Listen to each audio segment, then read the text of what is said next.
Hello, thank you for joining with me. We're in A Course in Miracles. This is the Foundation for Inner Peace edition. We are on Chapter 5, Healing and Wholeness, and this is Section 5, the Ego's Use of Guilt. And I will go ahead and read on pages 83 and 84, paragraphs 1 through paragraph 5. Okay, if you'd like to join me in a prayer. Dear Father, please allow me to set aside everything I think I know about everything, especially today's reading, this world, my brothers, and you, God, as well as myself. Please enable me an open mind and a new experience with all things today. And so it is. Amen. Okay, the ego's use of guilt. Perhaps some of our concepts will become clearer and more personally meaningful if the ego's use of guilt is clarified. The ego has a purpose, just as the Holy Spirit has. The ego's purpose is fear, because only the fearful can be egotistic. The ego's logic is as impeccable as that of the Holy Spirit, because your mind has the means at its disposal to side with heaven or earth as it elects. But again remember that both are in you. In heaven there is no guilt, because the kingdom is attained through atonement, which releases you to create.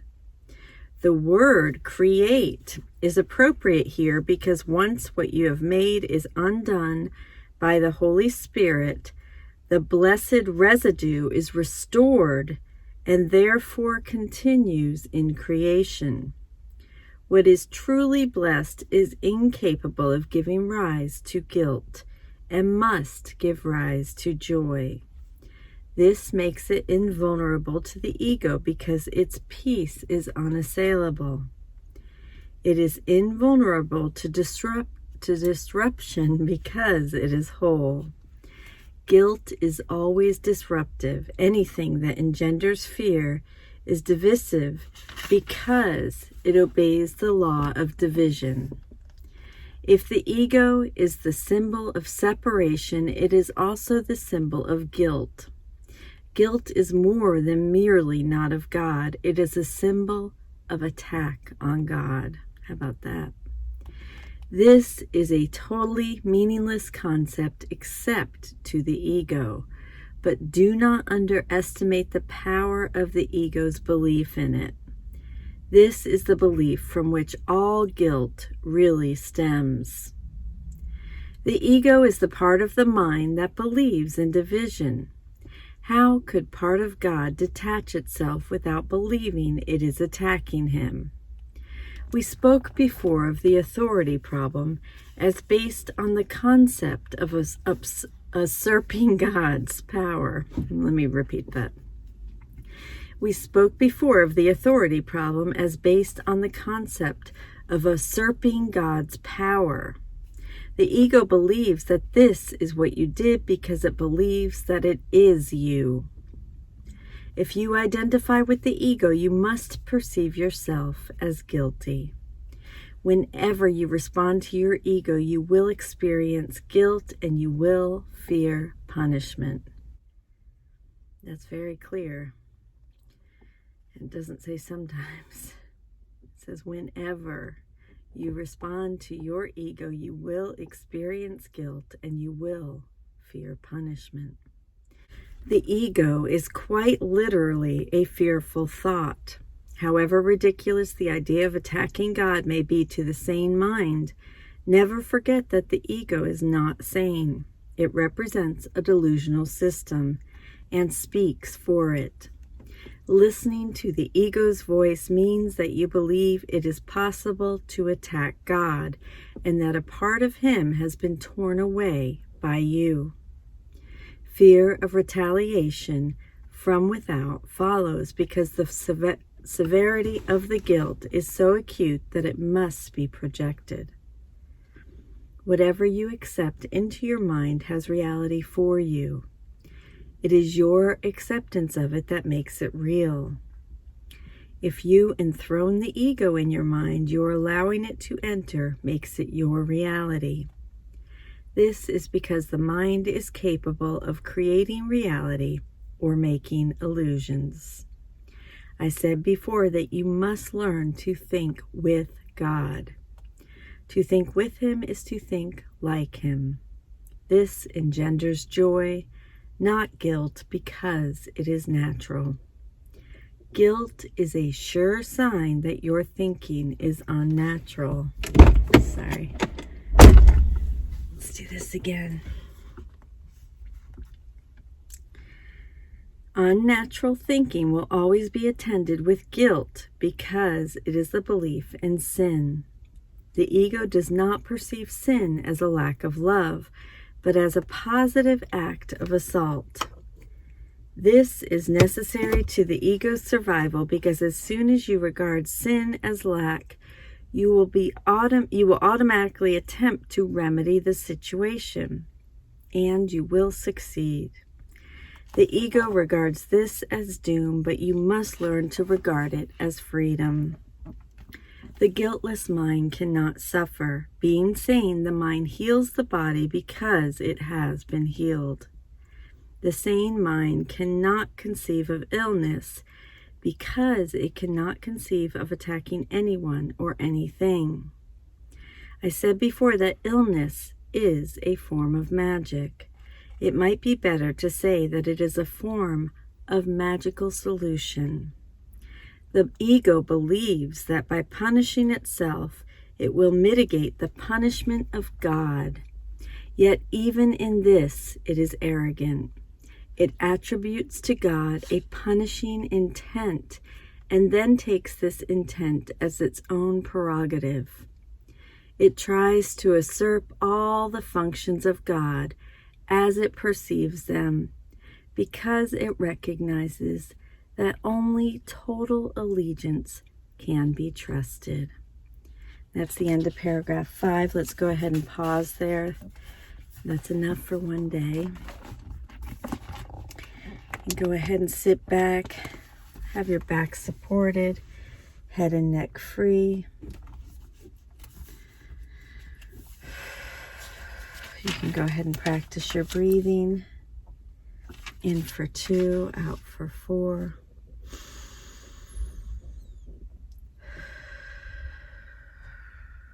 I hope you enjoy the singing bowls that I've accompanied the silent meditation with.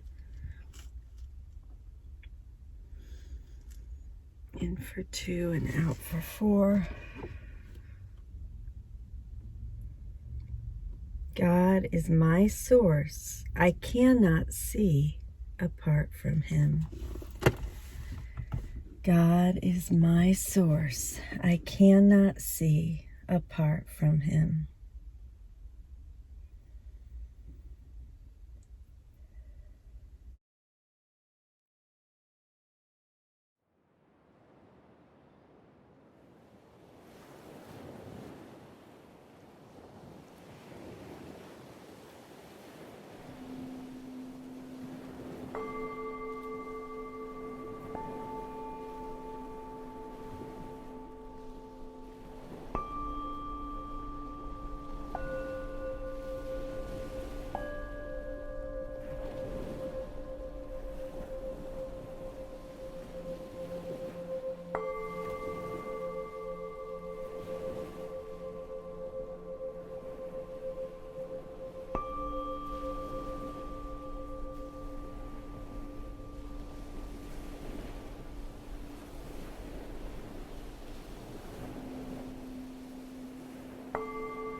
God is my source. I cannot see apart from Him. When you're ready, go ahead and think of 3 things you're grateful for.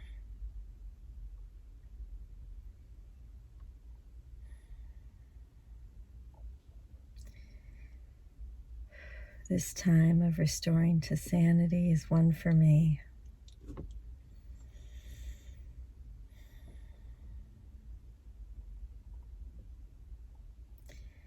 Now go ahead and hold on to that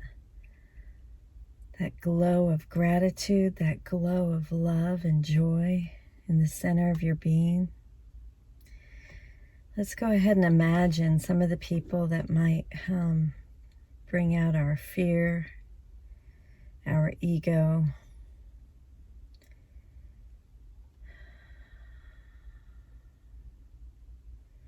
who are just mirrors of ourselves.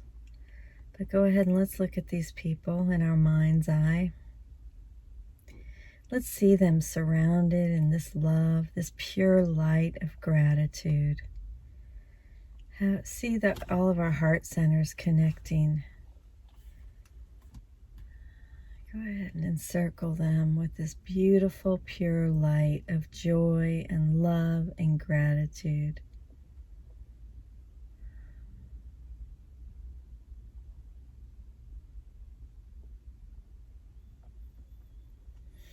It could be people you don't even know that might promote some sort of fear or ego response that comes out in you. Maybe a political figure, a store clerk, a driver who cuts you off. Go ahead and encapsulate them in this love and in this light and in this gratitude.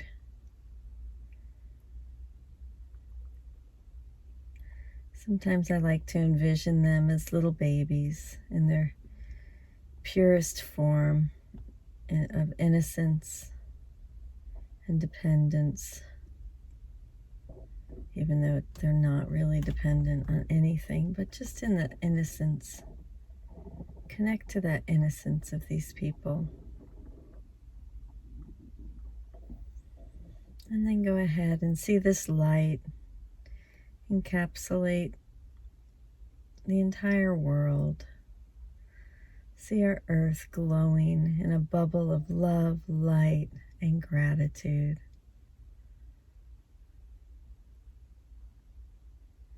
I like to imagine it just reaching out until it joins, reaching out across the lands until it joins together.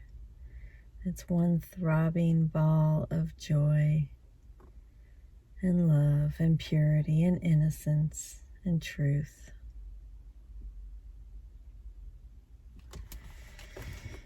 Let's carry this out into our days today. God is our source. We cannot see apart from Him. Of Course in Miracles, thank you so much for joining with me. I love you. Have a beautiful day, a beautiful evening, a beautiful now. And let's remember our truth. Namaste. I love you. Thank you.